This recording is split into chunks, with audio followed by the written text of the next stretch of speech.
Hi, this is Terry at the Artisan Market Studios, and I wanted to come back in for a minute. I was supposed to, and I know that I gave my word I would be back here to show you my attempt at the dry brushing technique, and also of mixing the DIY liquid patina with some paint to use as an antiquing agent form on these tables.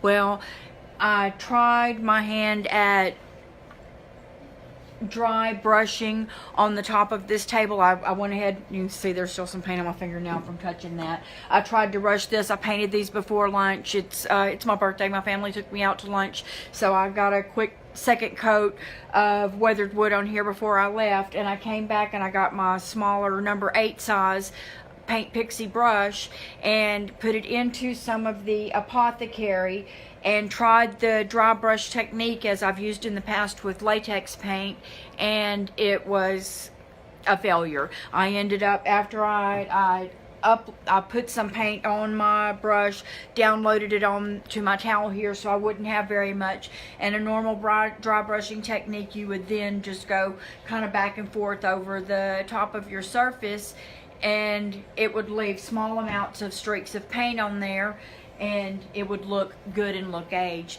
and that was the look I was going for, but that was not successful. So my attempt to save that was to dampen the brush a little and try to spread the paint a little farther on here. Hi, Linda. To spread the paint a little farther on here and see if that would give me the look I was going for. Let me see if I can tilt into where you can see what I did get.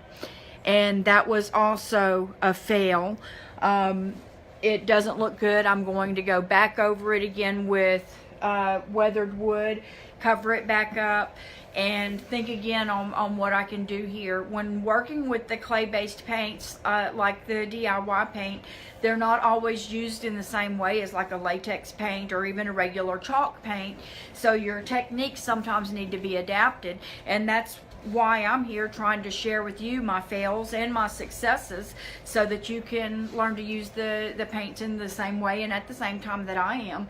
So my dry brushing technique, which was the normal technique that I would have used with latex paint, was a fail. So adding a little more water to it to try to get it to flow better was a fail.